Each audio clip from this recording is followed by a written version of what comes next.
অসমৰ মুখ্যমন্ত্ৰীগৰাকীয়ে বিহাৰ দিৱস উদযাপনক লৈ দুটা বেলেগ বিষয় একাকাৰ কৰি বিভ্ৰান্তিৰ সৃষ্টি কৰিছে।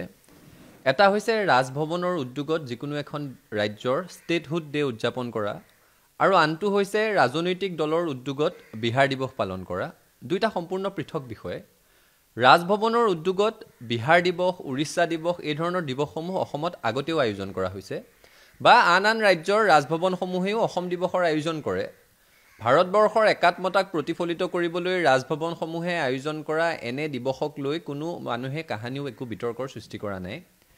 কিন্তু এতিয়া বিজেপিয়ে তিনিচুকীয়া জিলাত বিহাৰী সম্প্ৰদায়ৰ ব্যক্তি বেছিকৈ থকাৰ কাৰণে ৰাজনৈতিক উদ্দেশ্য সিদ্ধিৰ কাৰণে ভোট বেংক সৃষ্টি কৰিবৰ কাৰণে তিনিচুকীয়া জিলাত বিহাৰ দিৱস পাতিবলৈ আৰম্ভ কৰিছে।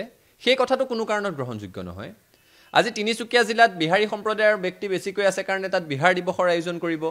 কাইলৈ কোনোবা এটুকুৰা ঠাইত মাৰোৱাৰী সম্প্ৰদায়ৰ মানুহ বেছিকৈ থাকিলে তাত তেওঁলোকে ৰাজস্থান দিৱস আয়োজন কৰিব।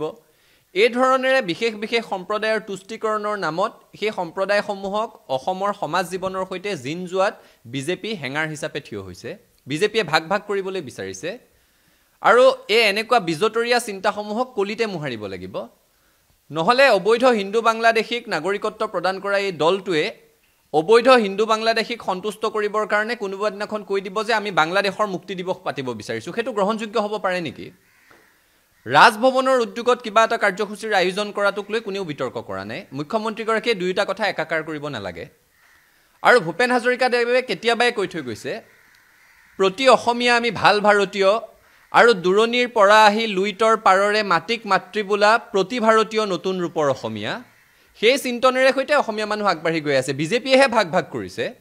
আৰু অসমীয়া মানুহৰ জাতীয় চেতনাক প্ৰচণ্ড আঘাত কৰা এনে বিজতৰীয়া অনুষ্ঠানৰ আয়োজন কৰিব বিচাৰিলেহে সাম্প্ৰদায়িক উত্তেজনাৰ সৃষ্টি হয়। গতিকে মুখ্যমন্ত্ৰীগৰাকীয়ে কৈ থকাৰ দৰে যদি অসমৰ কোনো বাহিৰত কৰ্মৰত যুৱক যুৱতী ইয়াৰ দ্বাৰা ক্ষতিগ্ৰস্ত হয়, তেতিয়াহ'লে এনে সাম্প্ৰদায়িক উত্তেজনা সৃষ্টি হ'ব পৰা বিজতৰীয়া অনুষ্ঠানৰ যিসকল উদ্যোক্তা তেওঁলোক দায়বদ্ধ হ'ব লাগিব। বেলেগৰ গালৈ মুখ্যমন্ত্ৰীয়ে দুখ ঠেলি লাভ নাই। আমি পুনৰ কৈছোঁ, মুখ্যমন্ত্ৰীয়ে দুটা বেলেগ বিষয় একাকাৰ কৰি বিভ্ৰান্তিৰ অযথা সৃষ্টি কৰিব নালাগে। ৰাজভৱনৰ উদ্যোগত বিহাৰ দিৱস পতা, উৰিষ্যা দিৱস পতা পূৰ্বেও হৈছে, বা বাহিৰৰ ৰাজ্যৰ ৰাজভৱনৰ উদ্যোগত অসম দিৱসৰো আয়োজন হয়।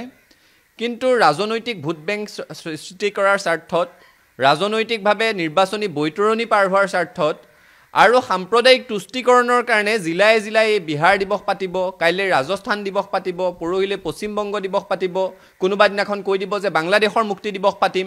এই ধৰণৰ বিজতৰীয়া চিন্তাক কোনো কাৰণত অসমৰ মানুহে প্ৰশ্ৰয় দিয়া নাছিল, প্ৰশ্ৰয় নিদিয়ে, সেই কথাটো স্পষ্ট।